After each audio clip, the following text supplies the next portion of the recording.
Hello everybody. I am going to say happy Sunday because that is when you might be watching this, when actually it is Friday. And the reason why I'm filming ahead of time this week is because we have Hurricane Delta glaring down at us, and I figured that I would just go ahead and make the video just in case we were to lose electricity later in the weekend. New Orleans, thankfully, gratefully, looks like it will be spared the worst of the damage from this particular storm, but there will be winds, and in New Orleans we're dealing with very old power lines because we are an old city, and so there is always the risk of losing electricity. I do feel very concerned for our neighbors to the west in areas that have already been hit by Hurricane Laura. This has just been one of those unprecedented hurricane seasons where we just can't seem to get a break. So my thoughts are with those people this weekend. So welcome to Unit 2, Week 3.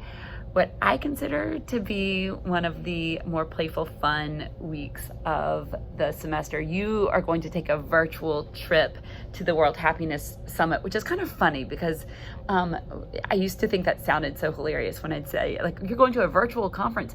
And in this COVID world, that's actually become a thing. It was not a thing so much before, but it is now.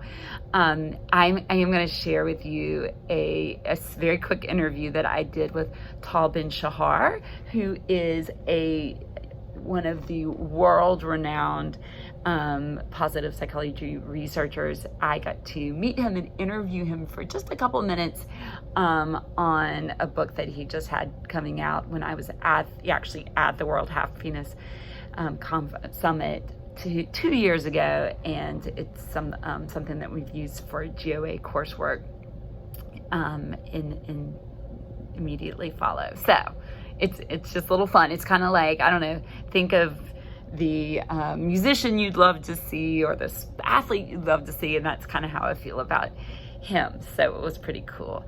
Okay, great job last week with those neuroscience TED Talks. You did exactly what I hoped you would do, and that was you went out and you found good neuroscientific research, and then you talked about the brain, you talked about the chemicals, you talked about the neural pathways, and that was fabulous. What we have coming next is you'll be visiting the conference this week, but then you're also going to be zeroing in on the group that you are going to research for the Learning Studio project. So in this past week, you looked locally at issues that are affecting your community, and as you start to get ready to narrow down to the group that you're actually going to focus on for this project, look out. I'm going to encourage you to look out into the world. So we want to think locally, but we want to think globally, and then you're going to identify a group that you want to focus on for this project, where you think about the group and the challenges they face, and you do some research around that, and then you think about a positive psychology theory intervention practice that could support and aid this group, and that will build the project from there.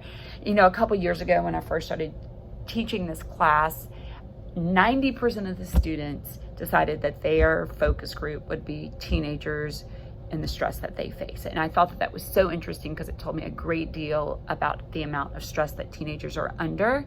But the truth is the project turned a bit repetitive because everybody was focusing on the same thing. If that is your passion, if that is something you really want to think about, then by all means, let it be your topic. But also, there's so much going on in the world right now. There's so many groups of people who are suffering and need support. And so let's really widen our lens on what's going on in the world and see where we could theoretically make a difference. Remember, you're only building the prototype. You don't have to actually go out and do this thing, although you could, and that would be pretty powerful if you did. Okay, just a word on the comments. So with some assignments, I just give the grade. Other assignments, I am giving the comments. I hope you're reading those and thinking about how you can use those to drive your work.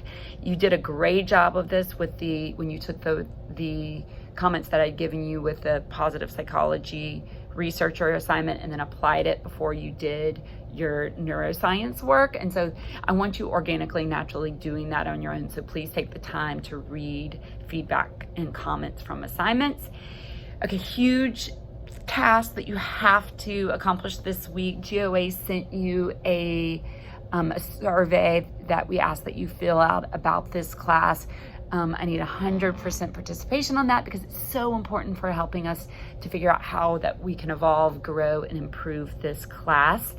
It was emailed to you, and if you can't find it in your email, just get in touch with me and I'll help you to get a new link to it so that we can make sure that we get this filled out this week. It won't take you long, just like 10 minutes probably.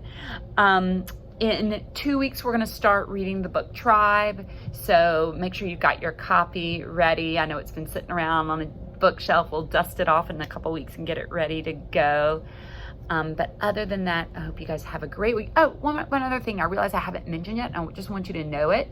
We get a GOA break the week of Thanksgiving. We're gonna take the whole week off so that you can spend it being grateful for family and friends and good food and football or relaxing, whatever it is that can bring you a sense of relaxation and peace on that week.